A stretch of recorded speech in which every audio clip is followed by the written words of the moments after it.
Hello my friends, welcome to education point Bhopal. तो friends, कैसे हैं आप लोग। आज हमारा ये तीसरा लेक्चर है जिसमें अपन आज न्यूमेरिकल डिस्कस करेंगे। तो बच्चों, सबसे पहले जो क्लास रेगुलर कर रहे हैं हमारे बच्चे, वो सबसे पहले कमेंट कर दो अपना नाम, ताकि मुझे पता चल जाए कि हाँ, ये जो हमारे बच्चे ये क्लास हमारे रेगुलर कर रहे हैं। जो टेलीग्राम ग्रुप ज्वाइन नहीं किया वो टेलीग्राम ग्रुप ज्वाइन करो। और यार फ्रेंड, अभी 500 सब्सक्राइबर भी नहीं हुए। आपको पता है कि जब तक 1000 नहीं होंगे अपन लाइव क्लास नहीं ले पाएंगे। और लाइव क्लास में क्या बच्चों, कि जो आपका लाइव डाउट होगा तो मैं आपको क्लियर कर पाऊँगा उसमें। तो प्लीज़ यार फ्रेंड, ज़्यादा से ज़्यादा सब्सक्राइब करो, लोगों को शेयर करो ताकि वो सब्सक्राइब करें। अपने घर में भी जितने मोबाइल्स वगैरह उनसे आप सब्सक्राइब कर दो ताकि 1000 सब्सक्राइबर हो जाए, ताकि हम लाइव क्लास ले पाएँ। तो चलिए हटाइए, अब बात करते हैं अपन कि आज अपन करने क्या वाले हैं। तो फ्रेंड, आज हम लोग करेंगे न्यूमेरिकल, ठीक है। जो अपन ने फॉर्मूला पढ़ा था फर्स्ट और सेकंड क्लास में, आज उसी के बेसिस पे अपन क्या करेंगे बच्चों, न्यूमेरिकल करेंगे। तो यहाँ पे देखो, मान लो कि एक बॉडी है, ये आपका क्या है बॉडी, इस पर क्या लग रहा है, लोड लग रहा है। इस पर क्या लग रहा है, लोड। तो लोड लगने के बाद आपको हो सकता है ये स्ट्रेस निकालने के लिए दे दे। तो देखो, अपन ने पढ़ा था ना, stress is equals to P upon A. तो हम लोग यहाँ से क्या निकाल लेंगे, स्ट्रेस निकाल लेंगे। दूसरा, अगर आपको बोल दे स्ट्रेन निकालने के लिए, तो अपन यहाँ से डेल एल अपॉन एल करके स्ट्रेन निकाल लेंगे। तीसरा बोल दे इलास्टिसिटी निकालने के लिए, तो इलास्टिसिटी का फॉर्मूला होता है स्ट्रेस अपॉन स्ट्रेन। और चौथी चीज़, अगर चेंज इन लेंथ बोल दे, क्या बोल दे, चेंज इन लेंथ। ये बहुत ही इंपॉर्टेंट है कि कितना चेंज इन लेंथ हो रहा है, तो उसको अपन किससे निकालेंगे, पी एल अपॉन ए ई से। तो ये फॉर्मूले मैं आपको इससे पहले क्लास में बता चुका था, ठीक है। तो अगर आप थोड़ा सा रिकॉल कर ले तो अच्छी बात है। और अब आपको मैं बताने जा रहा हूँ यूनिट कन्वर्जन, जो कि बहुत इंपॉर्टेंट है, ठीक है बच्चों। देखो, होता क्या है ना कि आप कभी भी कोई न्यूमेरिकल करो, आपको सारी यूनिट्स को क्या करना पड़ता है, सेम करना पड़ता है। ऐसा नहीं कि कोई यूनिट सेंटीमीटर में, कोई मीटर में। तो आप इस बात को एकदम क्लियर कर लो कि आप सोम या तो कभी भी किसी सब्जेक्ट का न्यूमेरिकल बना रहे हो, तो जो भी डाटा होगा सबके यूनिट्स क्या होंगे, सेम होंगे। अगर यूनिट सेम नहीं है तो आपका जो आंसर है वो भी गलत आएगा पूरी तरीके से। तो न्यूमेरिकल तो बनाना है, लेकिन न्यूमेरिकल बनाने से पहले अपन को उसके यूनिट्स पे ध्यान देना है कि सारे यूनिट्स क्या होने चाहिए, सेम होने चाहिए। चलिए, तो अब आप कुछ यूनिट कन्वर्जन है, इसको नोट कर लीजिएगा और हमेशा ध्यान में रखिएगा, ठीक है। तो सबसे पहले यूनिट कन्वर्जन में, अगर आपको कभी मीटर दिया हुआ रहे और आपको इसको मिलीमीटर में कन्वर्ट करना हो, तो आप क्या करेंगे, 1000 से मल्टीप्लाई करेंगे। आप क्या करेंगे, 1000 से मल्टीप्लाई करेंगे, तो ये आपका मीटर किस में बदल जाएगा, मिलीमीटर में बदल जाएगा। दूसरा, कि अगर कभी आपको मीटर को सेंटीमीटर में बदलना पड़े, तो आप किससे मल्टीप्लाई करेंगे, आप करेंगे मल्टीप्लाई 100 से। तो अगर आप 100 से मल्टीप्लाई कर रहे हैं, तो ये आपका जो मीटर है वो किस में बदल जाएगा, सेंटीमीटर में बदल जाएगा। तीसरी जो चीज़ है कि कभी आपको सेंटीमीटर को मिलीमीटर में बदलना पड़े, तो आप क्या करोगे, 10 से मल्टीप्लाई कर दोगे। तो इसका उल्टा कन्वर्जन भी सीख लो। देखो, उल्टा कन्वर्जन क्या होगा, अगर आपको मिलीमीटर को सेंटीमीटर में बदलना है, तो आप क्या करो, 10 से डिवाइड कर दो। अगर आपको सेंटीमीटर को मीटर में बदलना है, तो देखो, जब मीटर से सेंटीमीटर में बदलना था तो आपने 100 से मल्टीप्लाई किया। तो जब इसका उल्टा करोगे तो आप क्या कर दोगे, डिवाइड कर दोगे, किससे, 100 से। चलिए, छठा देखिए, अगर आपको मीटर को मिलीमीटर में कन्वर्ट करना है तो आप 1000 से मल्टीप्लाई कर रहे हैं। तो अगर आपको मिलीमीटर को मीटर में करना हो, तो आप क्या करेंगे, डिवाइड कर देंगे 1000 से। तो खैर, ये बहुत बेसिक चीज़ है, बहुत बच्चों को पता भी होगा, क्लास 7-8 की चीज़ है, लेकिन फिर भी आप एक बार ध्यान रखो। अब बात करते हैं फोर्सेस के यूनिट में, ठीक है। कि फोर्सेस का यूनिट आपको पता है कि फोर्स का जो सबसे छोटा यूनिट होता है वो होता है न्यूटन, ठीक है। और भी यूनिट्स होते हैं, किलो न्यूटन, मेगा न्यूटन। तो आइए देखिए इनका कन्वर्जन, कि कभी आपको दिया हुआ रहे किलो न्यूटन, क्या दिया हुआ रहे, किलो न्यूटन दिया हुआ रहे, अगर आपको इसको न्यूटन में कन्वर्ट करना है, तो आप 10⁻³ से क्या कर दीजिए, मल्टीप्लाई कर दीजिए। तो ये किलो न्यूटन किस में बदल जाएगा, न्यूटन में। दूसरी बात, अगर आपको मेगा न्यूटन को न्यूटन में बदलना है, ये mn क्या है, मेगा न्यूटन, तो आप क्या करेंगे, 10⁻6 से मल्टीप्लाई कर देंगे। तो ये आपका मेगा न्यूटन किस में बदल जाएगा, न्यूटन में बदल जाएगा। तीसरी चीज़, gn मतलब कि जिगा न्यूटन। तो अगर जिगा न्यूटन को आपको न्यूटन में बदलना है, तो आप 10⁹ से मल्टीप्लाई कर दोगे, तो ये जिगा न्यूटन किस में बदल जाएगा, न्यूटन में बदल जाएगा। चलिए आगे बढ़ते हैं। चौथा कन्वर्जन, कभी कभी क्या करता है फ्रेंड्स आपको MPa दे देता है। क्या दे देता है? MPa। इसका मतलब होता है मेगा पास्कल। इसका मतलब क्या होता है? Mega pascal. तो जब भी आपको मेगा पास्कल दिया हुआ है, MPa दिए रहे, तो आप समझ जाना कि ये किसके बराबर होता है? न्यूटन पर mm² के बराबर होता है। आपको ध्यान रखना है कि MPa जो होता है वो न्यूटन पर mm² होता है। अब बोलोगे सर आपने MPa तो बताया, यहाँ PA का मतलब क्या होता है? तो PA का मतलब पास्कल, जो कि किसके बराबर होता है? न्यूटन पर मीटर स्क्वायर। तो कभी क्वेश्चन में आपको पास्कल दिया हुआ है तो आप इसको डायरेक्ट क्या लिख सकते हो? न्यूटन पर मीटर स्क्वायर। आप डायरेक्ट इसे लिख सकते हो। छठी बात कि अगर कभी GPa दिया हुआ है, मतलब कि गीगा पास्कल। देखिए मैं सबको अच्छे से नोट कर रहा हूँ, आप लिख लेना, साइड में नोटेशन लिखना होगा। तो अगर आपको न्यूटन पर mm² में कन्वर्ट करना है तो आप 10⁻³ से मल्टीप्लाई कर दो। ये गीगा पास्कल किस में बदल जाएगा? न्यूटन पर mm² में। ठीक है, नोटेशन लिख लो। Kn का मतलब किलो न्यूटन, Mn का मतलब मेगा न्यूटन, Gn का मतलब गीगा न्यूटन। ठीक है फ्रेंड्स, तो ये आपका क्या है? पूरा कन्वर्जन टेबल है। ये आपका क्या है? पूरा कन्वर्जन टेबल है, एकदम याद कर लो। ठीक है, और इस कन्वर्जन टेबल के अलावा फॉर्मूलेज याद कर लेना है कि स्ट्रेस होता है P/A, स्ट्रेन होता है ΔL/L, इलास्टिसिटी होता है स्ट्रेस अपॉन स्ट्रेन, और चेंज इन लेंथ ΔL होता है PL/AE। अगर आपको इतनी चीज़ें क्लियर हैं तभी आप आगे का लेक्चर देख के क्वेश्चंस को अटेंड करना। और बच्चों अगर ये पिछली चीज़ें क्लियर नहीं तो आप सबसे पहले पिछला वीडियो देखो, ताकि आपको पूरा बेसिक्स क्लियर हो जाए, तब आप आगे की तरफ बढ़ना। ठीक है, तो इसको नोट करो। फिर अपन चलते हैं न्यूमेरिकल में। किसमें चलते हैं? न्यूमेरिकल में।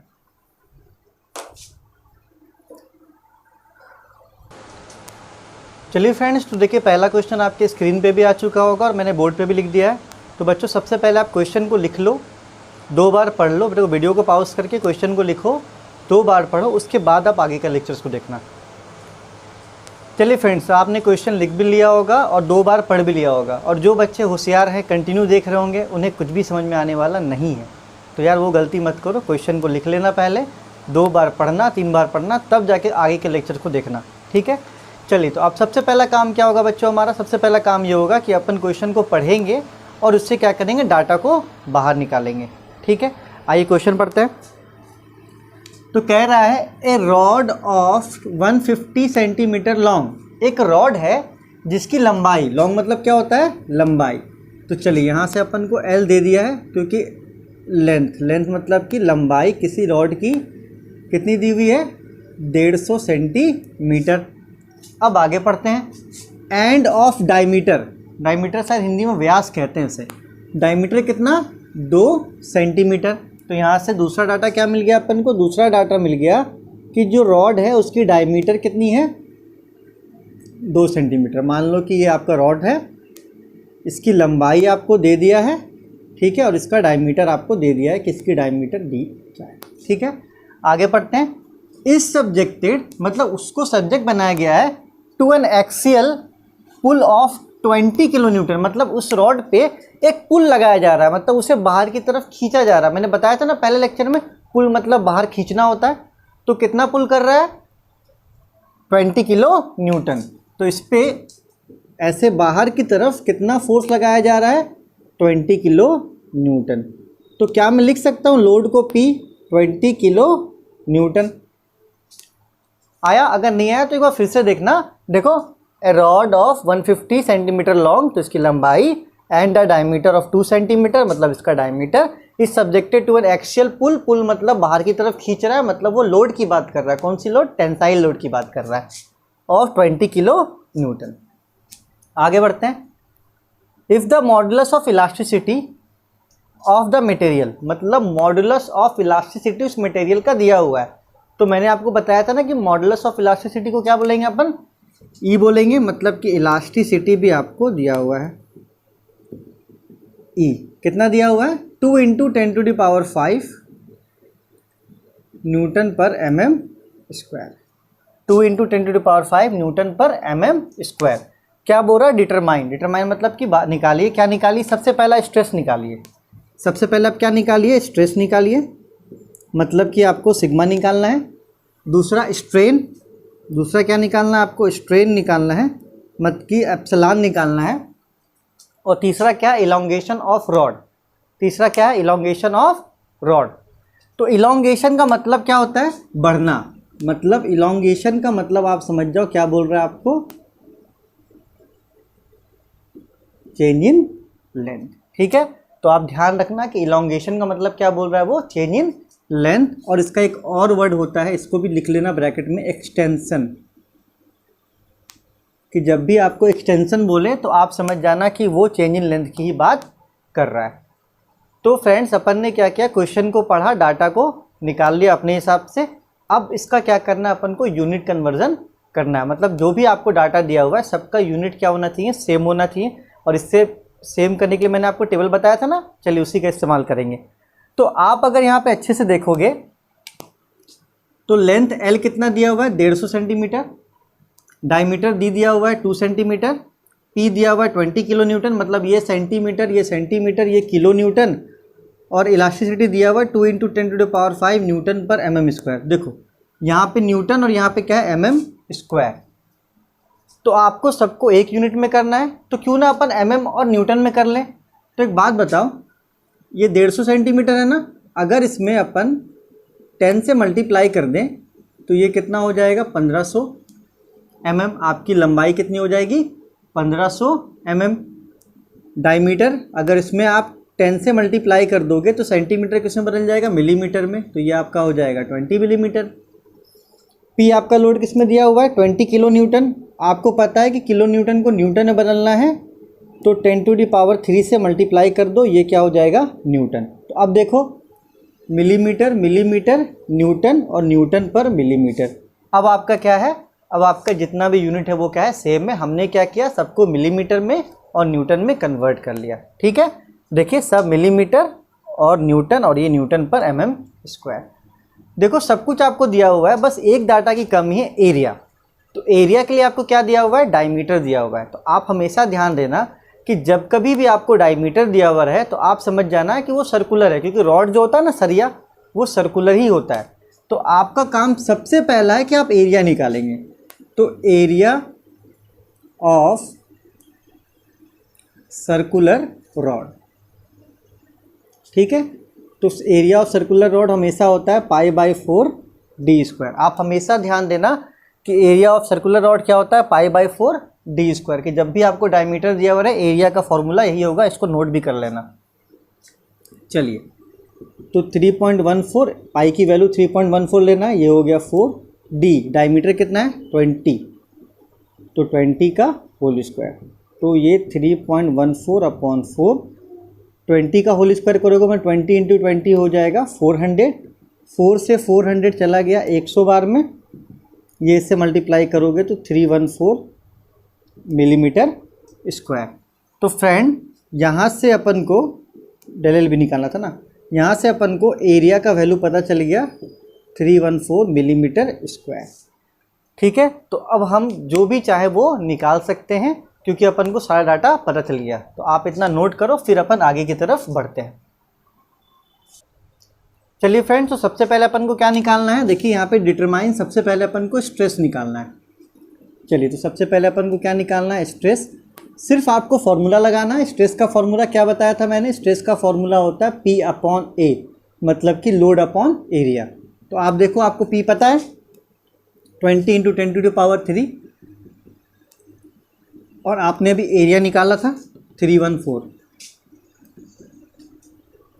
तो क्या मैं इसको लिख सकता हूँ 20 और इसको लिखूंगा 1000, तो ये 3 जीरो इसके पीछे आ जाएगा, क्योंकि इसका मतलब होता है 1000 10⁻³ तो फ्रेंड देखो, आप लोग घर पे हो गए अभी, तो आप लोग कोई भी साइंटिफिक कैलकुलेटर या तो गेट का कैलकुलेटर, देखो मैंने गेट का कैलकुलेटर डाउनलोड कर लिया, आप कोई भी कैलकुलेटर डाउनलोड कर लेना मोबाइल में और उसी को यूज़ करना। तो आपको यहाँ पे क्या करना है, डिवाइड करना है 20,000 डिवाइडेड बाय 314, तो ये आपका आंसर आ जाएगा 63.694। ठीक है, चलिए हमारा आंसर हो गया। अब इसकी यूनिट देखो, ये आपने लोड किस में लिया था, न्यूटन में, और एरिया किस में लिया था, मिलीमीटर स्क्वायर में। तो इसका क्या हो जाएगा, न्यूटन पर मिलीमीटर स्क्वायर। ये आपका पहला आंसर। देख लिए, बहुत ही सिंपल है। स्ट्रेस P/A, P की वैल्यू देखो दिया हुआ था, अपन ने लिखा A की वैल्यू दी हुई थी, अपन ने इसको मल्टीप्लाई किया और फिर क्या कर दिया, डिवाइड कर दिया, सिंपल सा हमारा स्ट्रेस निकल गया। तो आप इसे नोट करो, फिर अपन आगे बढ़ते हैं।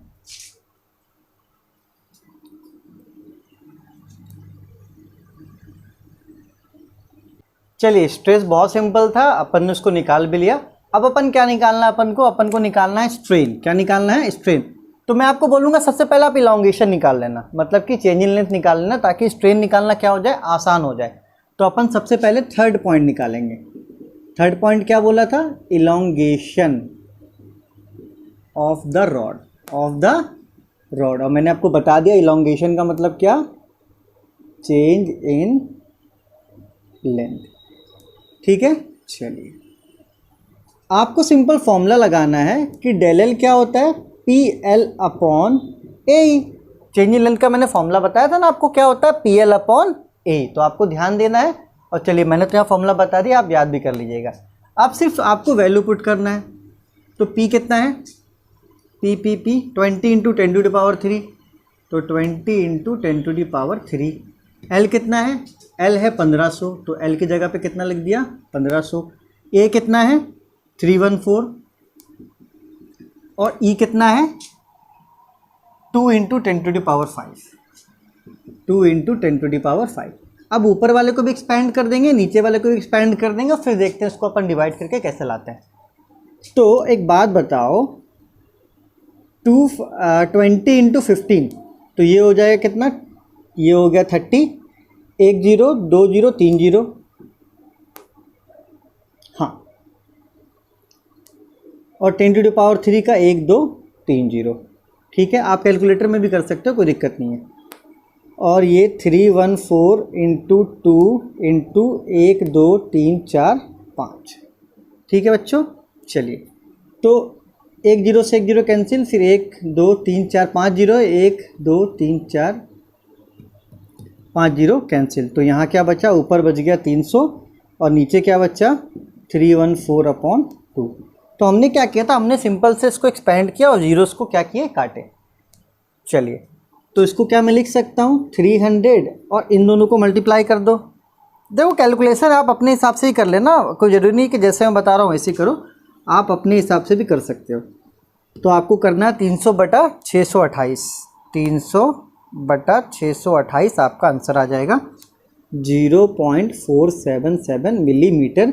ये आपका क्या निकल गया, ये आपका निकल गया चेंज इन लेंथ, मतलब कि इलॉन्गेशन। देखो, सिर्फ और सिर्फ फॉर्मूला ही पुट करना था ना। चलिए, तो आप इसको नोट करो, उसके बाद अपन निकालेंगे थर्ड क्या, स्ट्रेन। और अगर डाउट है तो एक बार फिर से देख लेना, क्योंकि मैं बार बार बोलूँगा तो वीडियो लंबा होगा। ठीक है, लिखिए।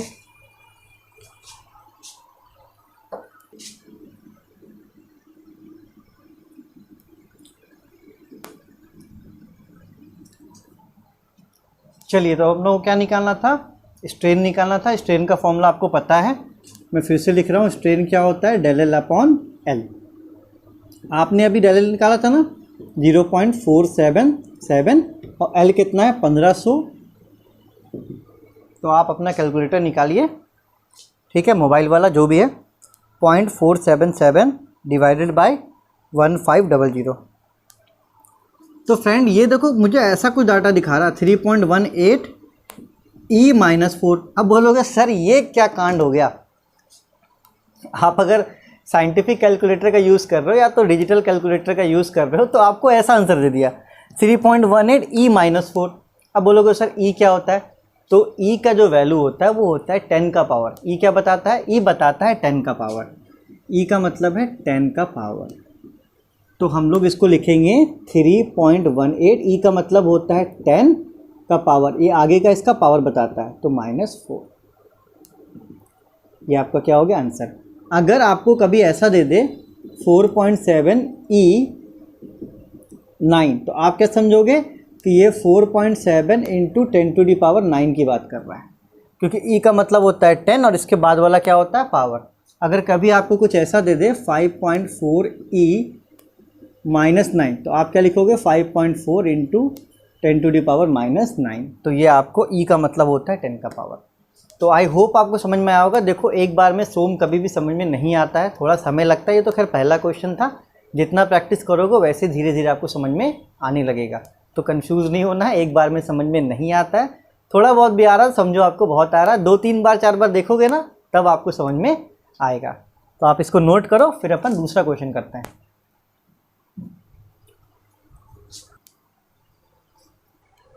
चलिए फ्रेंड एक और क्वेश्चन करते हैं। देखिए क्वेश्चन आपके स्क्रीन पे भी होगा, मैंने बोर्ड पे भी लिख दिया है। सबसे पहले मैं फिर आखिरी बार बता दूं, क्वेश्चन को आप लिखो, 2 बार रीड करो, तब आगे वीडियो को कंटिन्यू करना।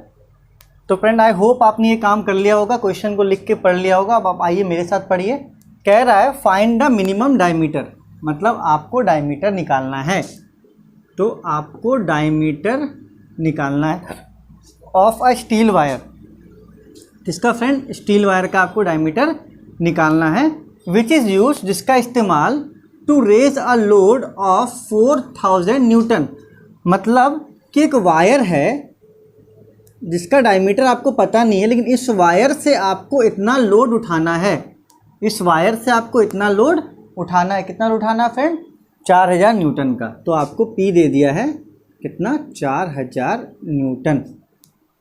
इफ़ द स्ट्रेस, यदि स्ट्रेस इन द रॉड, जो रॉड में स्ट्रेस जनरेट होगा, इज नॉट एक्सीड, वो नहीं बढ़ेगा कितने से? 95 मेगा न्यूटन पर मीटर स्क्वायर से। मतलब उस जो वायर है उसमें जो स्ट्रेस है वो इससे ज़्यादा नहीं होगा। तो आप स्ट्रेस कितना मान लो? स्ट्रेस को सिग्मा से डिनोट करते हैं, 95 मेगा न्यूटन पर मीटर स्क्वायर। तो ये आपको दिया हुआ है डाटा, अपन को निकालना है इसमें से डायमीटर। तो सबसे पहले अपन क्या करते हैं? यूनिट का कन्वर्जन करते हैं। तो आप यहाँ यूनिट देखो, ये न्यूटन में है और ये किस में है? मेगा न्यूटन में। गलत बात है ना? तो आपको क्या पता है? आपको पता है कि अगर मेगा न्यूटन को न्यूटन में बदलना है तो 10⁻6 से क्या कर दो आप? मल्टीप्लाई कर दो। तो ये स्ट्रेस कितना हो जाएगा? 95 × 10⁻6 न्यूटन पर मीटर स्क्वायर। इसको मीटर में ही रहने दो। अगर हमने यहाँ पे मीटर में डाटा दे रहे हैं तो हमारा जो डायमीटर निकलेगा वो मीटर में निकल जाएगा, तो उससे अपन को परेशान होना नहीं है। चलिए, तो अपन को डायमीटर निकालना है जिसके लिए अपन को स्ट्रेस दिया हुआ है। तो आप थोड़ा सा दिमाग लगा लो, क्वेश्चन बन जाएगा। क्या दिमाग लगाना है? स्ट्रेस का फॉर्मूला लगा दो कि स्ट्रेस क्या होता है? P/A, load upon area. Area को इधर भेज दो, तो stress into area is equals to क्या हो गया? P। तो स्ट्रेस क्या दिया हुआ है फ्रेंड? देखो एरिया को इधर भेजे ना, स्ट्रेस अपन को क्या दिया हुआ है? 95 × 10⁻6। एरिया का फॉर्मूला आपको पता है, π/4d², पता है ना? π/4d²। और P कितना है? 4000। तो देखो एक आपका एक सिंपल सा इक्वेशन बन गया जिसमें सभी कुछ पता है, लेकिन आपको सिर्फ और सिर्फ D पता नहीं है। तो केयरफुली चलिए इसको थोड़ा सा सॉल्व कर लेते हैं। चलिए फ्रेंड, ये 4 उधर चला जाएगा तो यहाँ पे हो जाएगा 95 × 10⁻6, पाई की वैल्यू 3.14, बचा यहाँ पे d², और ये 4000, 4 उधर जाके हो जाएगा × 4। ठीक है फ्रेंड, अब आप इसको क्या करो? मल्टीप्लाई करो। तो 95 × 3.14,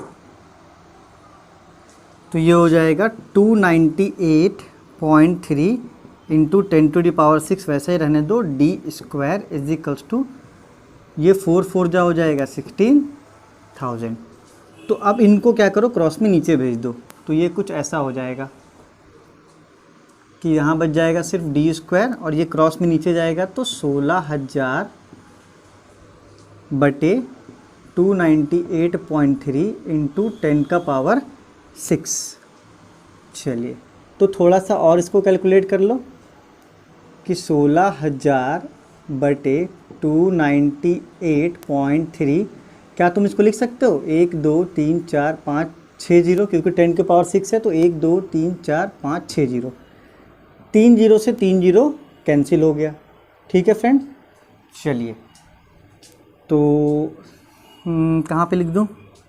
आप इतना नोट करो पॉज करके। चलिए, आई होप आपने पॉज करके नोट कर लिया होगा। हाँ, तो अब क्या करो फ्रेंड?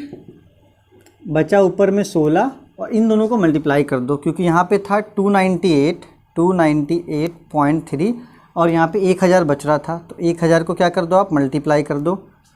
तो 298300 ये आपका निकल गया डी स्क्वायर की वैल्यू। अब आप फ्रेंड डी निकालना है ना, आप कुछ मत करो, इन दोनों को डिवाइड करो, ठीक है, और जो आंसर आएगा उसका रूट निकाल दो। उसका क्या निकाल दो? रूट। तो देखो कैलकुलेटर में आपका ऐसा सिंबल होगा रूट वाला, तो आपको कुछ नहीं करना, इन दोनों को डिवाइड करो और जो भी आंसर आए उस पर क्या लगा दो? रूट लगा दो। आपका रूट दिया हुआ होगा कैलकुलेटर में इस प्रकार का। तो हम यहाँ पे देखिए आपके सामने डिवाइड कर रहे हैं, 16 डिवाइडेड बाई 298300 और हम उसमें लगा दे रहे हैं सीधा रूट। तो ये मुझे आंसर मिल गया 0.0073 मीटर। ये आपका क्या हो गया? डायमीटर। ये आपका प्यारा सा आंसर। फ्रेंड आई होप आपको समझ में आया होगा, आप इसे नोट कर लेना और यार प्लीज़ ज़्यादा से ज़्यादा शेयर करो, क्योंकि अपन को 1000 सब्सक्राइबर पूरा करना है ताकि अपन लाइव क्लास ले पाएँ। तो लाइव क्लास में क्या है फ्रेंड, जो भी डाउट होगा वो मैं आपका क्लियर कर पाऊँगा।